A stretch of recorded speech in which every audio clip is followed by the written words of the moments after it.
Hi everyone, welcome to the MrpTech podcast. This is episode 89. My name is Matt, and this is the weekly podcast discussing everyday tech for everyday people. Boy, I'm really excited for this episode. There's a lot of really fun stuff to talk about. And first of all, again, I missed a week last week. I certainly apologize to you for that. There's lots of stuff happening at home and happening at school, and just didn't get to it last week. There was another nor'easter. We've had three nor'easters now. Bad weather all around, making life pretty difficult getting to and from work. So it's been really crazy hectic for the last week or so. But hey, we're getting close to spring, and I'm really excited about that. We've got some celebrating to do. Today marks the 2-year celebration for the MrpTech podcast. 2 years ago today, I started the podcast and basically started an adventure, started doing something that I thought that I couldn't do, which was doing some public speaking on a regular basis and trying to improve on my public speaking skills. So thanks everybody for being along on the ride with me. And, there's some really interesting topics that I've covered in this show, and some of which that I never would have imagined discussing on the show. Really, it's been wide-ranging, and really, at first, when I started this podcast, I was really interested in Linux stuff. I'm still really interested in Linux stuff, but that led me down so many different roads that it sort of just became a general anything tech podcast, anything that sort of caught my eye in the moment. We've discussed on this podcast and had some really interesting discussions with lots of different people out there. And the people that listen to this podcast, all of you, are just as important to me as myself recording this. So hearing back from you is very important to me. And I thank you all for being along with me on the ride. 89 episodes now. It's really, really, really awesome to be doing this on a regular basis.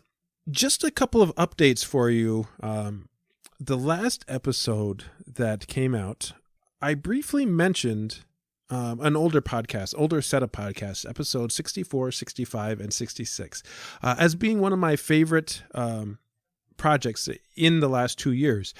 And during that time, I researched the local area decommissioned missile silos and had a lot of information. And I had some concerns too about a recent purchase of one of the silos being given to a government subcontractor, and questioning some of the things that they were doing in this old silo, simply because it is a decommissioned silo, hadn't been really used since the 1960s. Many of the silos leak, blah, blah, blah. If you go back and listen to the episodes, you'll hear all of my concerns. Well, some of the concerns had to do with some of the local neighbors and how they found out about this happening close by to their to their properties that were really close by to the silo. And over the last 2 weeks, the topic has come up again in a few different types of discussions, and I reached out to the one of the gentlemen that actually gave me a tour of one of these silos, and he is an Atlas missile silo researcher. Loves to talk about anything Atlas missile silos, and I want to just. I always like to be part of both sides of the story. And one of the things that he recently told me, he's shared lots of information with me about the Atlas missile silos, and I haven't had a chance to go through it all yet. But one of the things that he has mentioned to me is that the current owners of this particular missile silo that I discussed has begun to make amends with some of maybe the mistakes or misjudgments in what happened at the very beginning, and he's starting to reconcile with the local neighbors on some of the things that he did, maybe to clarify a little bit. And from what I've heard is that he has very good intentions, that he is basically a true patriot, trying to serve his country, and that's what it's really all about. And so I've heard, I had a lot of concerns in the first series of episodes. And, my concerns are still there. But, basically everything that I've done in this podcast with that silo is something that anybody could research on their own on the internet if they wanted to kind of follow the trails like I did. So in fact, I don't really know what's going on there, but in fact, I don't really want to know what's going on there. But I just had some concerns as somebody who grew up in the area. And it sounds like the actual owners, the CEO of Unconventional Concepts, is at least trying to be friendly with the neighbors. And I guess that's a positive thing. And just something that I wanted to bring up on the show to make sure that I'm covering all sides of the story, not just trying to be biased and the sort of get off my lawn type mentality. So I think this particular Atlas Missile Silo researcher who shared that information with me, and maybe in the future I'll do a little bit more history on these particular things. If there's interest, just make sure to let me know. On top of celebrating this week, some of you may have heard, some of you may not have heard, but there's one city in the United States that happens to have recently put a ban on Bitcoin mining. And it just so happens that that city is my hometown. So Plattsburgh, New York, the city that does not keep up with technology, the city that does not move with everybody else, has banned Bitcoin mining. And how do I feel about that? Let me give you my thoughts, okay? So here is what happened, okay? So late last week, the city of Plattsburgh has put a moratorium on Bitcoin mining. Now, let me give you a long example of what exactly is happening here. And most of it has nothing to do with Bitcoin whatsoever. Okay. So where we live, where I live, you have the city of Plattsburgh, which lies along Lake Champlain in upstate New York, basically on the eastern side of where I live. You also have the town of Plattsburgh, which is basically surrounds the city in all directions, mostly to the west, but some above to the north and some to the south as well. So there's two different municipalities that are in this area. So the city of Plattsburgh has recently put a moratorium on Bitcoin mining, which basically means that new Bitcoin mining companies cannot come in and start up in the city of Plattsburgh for at least a year and a half. Now, what is causing this? Well, here is the general idea of our area. Plattsburgh has some of the most inexpensive power prices in the U.S. and possibly the world. And here's how that happens, okay? In the 1950s, a hydroelectric power dam was put on the St. Lawrence River. And with that, because it produces so much power, so much of that is given to the city of Plattsburgh per day. Now, for the average customer in the U.S., you pay about 10 cents per kilowatt hour. Some cities can be almost some cities can actually pay more than that, almost double that price. And the average customers in Plattsburgh, they pay about 4.5 cents per kilowatt hour. And commercial businesses only pay 2 cents per kilowatt hour. So we're talking really inexpensive power prices at this point in time. And because Bitcoin mining is getting harder to do, it takes longer to do, and you have to pay for the electricity to use it. A lot of Bitcoin companies are actually using, instead of outsourcing to a place like China, they are finding places in the U.S. where electricity is surprisingly cheap, like Plattsburgh, New York. And so we've had several Bitcoin companies move into our city and basically set up shop to mine. Now, what happens is a few different things, and I'm going to get into that in a little bit. But basically, the overall idea here is that these companies coming in have increased the cost amongst all of the customers in the Plattsburgh area. And some people's bills have increased between $100 and $200. And as you can imagine, if your power bill went up that much, you're probably not going to be very happy with it. So I think there's more to the story. And I'm going to first talk about a couple of different things that are major players in this game. Okay? So let's give you an example of what is happening here. Okay, there are a couple of major players. CoinMint is one of them. They have come into Plattsburgh and set up shop. And there are other companies that are in Plattsburgh as well. And some of them have taken shape in warehouses. Some of them actually have pre-built like storage units that are built off-site, off-city, transferred into the city and just connected with power via contractors, and then networked and set up. And these storage units can be seen in different parts of the city.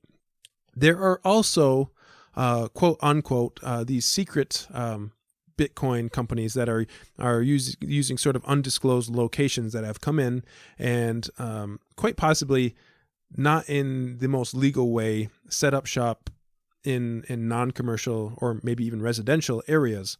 And so we have several different avenues here that we need to sort of discuss.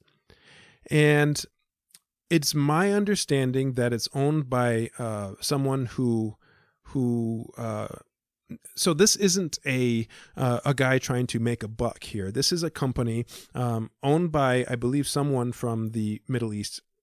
As for what my information has been given to me. I've got my sources from the local news agencies, articles around the area, and several sort of IT people in the area, people in the know, that type of thing. And basically, they come in, set up shop, and everything is administered remotely. So you don't have really any employees. Someone in the city does have access to all the buildings and trailers, but everything is remotely accessed. And with that, there's basically two forms of power. You have connected to the local power grid with the city of Plattsburgh uses, and they have generators offsite for redundancy, and two different internet connections, one for admin management and other for the clients. So, for decades, the people in Plattsburgh have enjoyed the cheapest power in the world. As I mentioned, it was built in the late 50s, and each month the city is guaranteed an allotment of power produced by that dam. If the city goes over that allotment, then the city has to buy that electricity from other sources at premium prices. So currently that agreement is 104 megawatts per month. That's usually enough to cover the demands of nearly 20,000 city residents all year long, even in the coldest of weather when power is at the highest demand. So we normally pay 4.5 cents per kilowatt hour to heat our homes. Most people in the city have electric heat, and we have a lot of industrial users.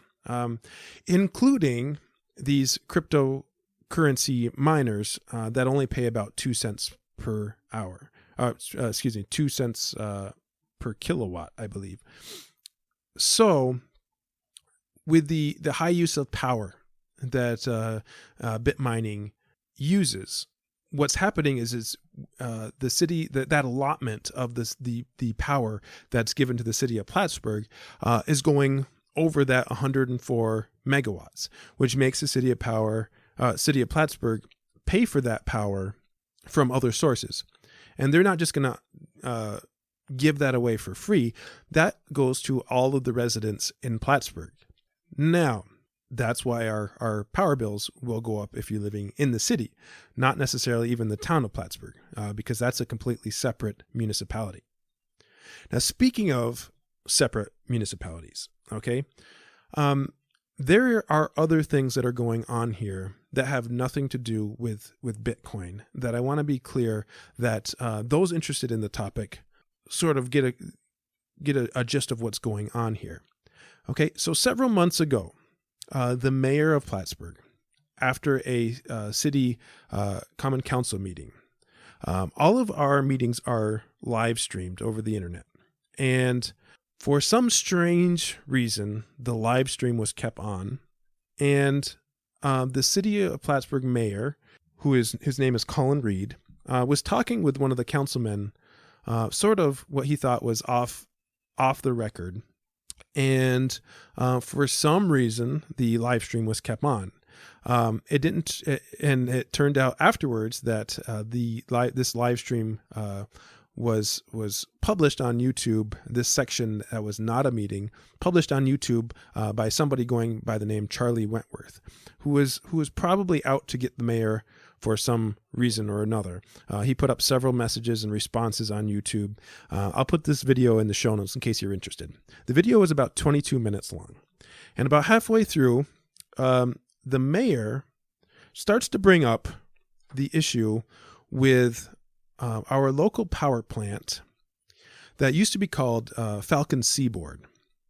Now, this was a power plant that was built in the early 90s that was actually on the city of Plattsburgh property. And it was meant to sort of benefit not only the city, but the town of Plattsburgh. And this particular power plant started in the early 90s and was sold in approximately 2009 and is now known as Saranac Power.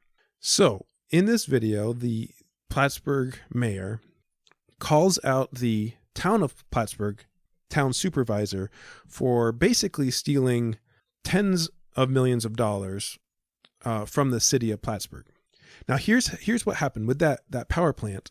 There was a pilot program, and I don't know a lot of the ins and outs of it, but basically from that pilot program, money from taxes, money from other sources was supposed to be divided between the town of Plattsburgh and the city of Plattsburgh.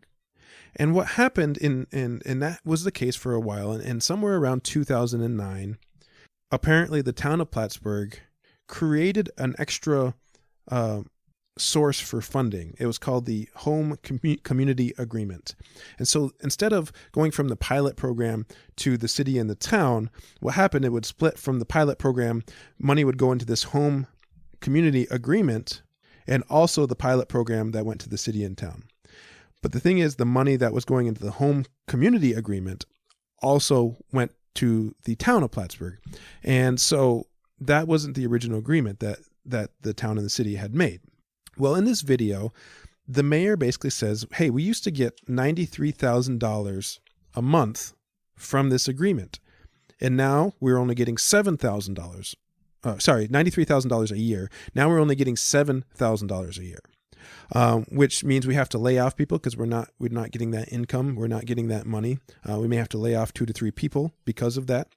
Also in this video, the mayor goes on to say that the city of Plattsburgh is basically bankrupt, and that money that they're getting in through taxes and other revenue, may be going up a little bit, but as time goes on, their expenditures are basically skyrocketing. And should the city of Plattsburgh sort of dissolve into the town of Plattsburgh? And so the mayor is quoted in that by saying, basically, he's trying to change the way that the city does business. And this mayor just came in very recently. I believe it was January 1st, 2017, he became mayor. And he's trying to make changes for the better. He sees that there is a problem, and basically the town of Plattsburgh does not want to take on the city of Plattsburgh. The city of Plattsburgh wants to remain a city, but things have to change through various different means. And so he's saying that they got to make changes in the way the city does business. Okay, so there's your first clue right there. The city is basically bankrupt. There are thoughts of dissolution involved, and they're trying to change the way that the city does business. So this topic really doesn't have to do with anything about BitCoin. yes, the power bills are going up.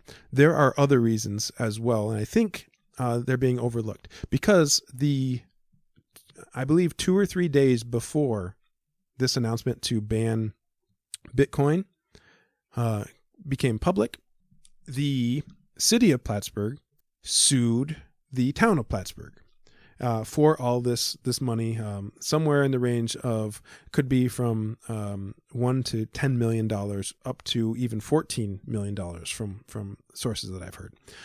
So there is a lawsuit basically that's happening between the two cities over money, and the city of Plattsburgh being bankrupt, they want the money that they're owed, and they're trying to decrease lots of costs around the city. Now, from other sources that I have heard, there could be some politics involved, and there are some people that are guessing that, I should say people in the know are guessing that there are other possible political assumptions, meaning that there could be some politicians that are making money off of these Bitcoin miners, and they don't want other businesses to come in and take that revenue away. Let me tell you a little bit about the local government here. The city of Plattsburgh, in my opinion, seems to have always been pretty straightforward, always looking out for the best interest in the residents in the city. The town of Plattsburgh, on the other hand, are probably the most corrupt group of individuals that act legally in accordance to the letter of the local law. They talk a lot about being for the local communities, for local people. But personally, myself personally speaking, I won't get into the subject itself, but I have approached the town of Plattsburgh board of various issues, filed Freedom of Information Acts to get information on a particular project that was happening. And those documents were falsified. There was fraud involved. There was a lot of different things happening. So I'm not surprised that the city of Plattsburgh is suing the town of Plattsburgh. But they know the laws so well that technically nothing illegal has happened. They just work themselves through the issues, and they have extremely good lawyers. So there's a case of fraud here that happens in the town of Plattsburgh, not giving the city of Plattsburgh money, that I'm sure has some legitimacy based off of previous encounters with this town board. So the city of Plattsburgh has not banned Bitcoin. What they have done is put a 1.5 year moratorium on Bitcoin itself. And what that means is the current acting businesses can continue to conduct business. However, new businesses cannot come in to the city of Plattsburgh and set up Bitcoin mining facilities for at least a 1.5 years while they research this particular new form of business. It is not because of just because of the rising costs of electricity. I think there's a lot more to it than just that. That is the story that's going around, that it has to do with just rising costs of our power bills here. I think there's way, way more to it. And I think that there is something else trying to be covered up here. And I don't normally think this way. But seeing how the city is now suing the town for that money from another power source, I think that has to do with part of it, that money owed, and whether or not they're actually going to get that money. And I don't think the people in the know have any clue how Bitcoin works. I think it's a scary subject for a lot of people. And I think that they may have rushed into this sooner than they should have. They should have looked at how other cities are doing this.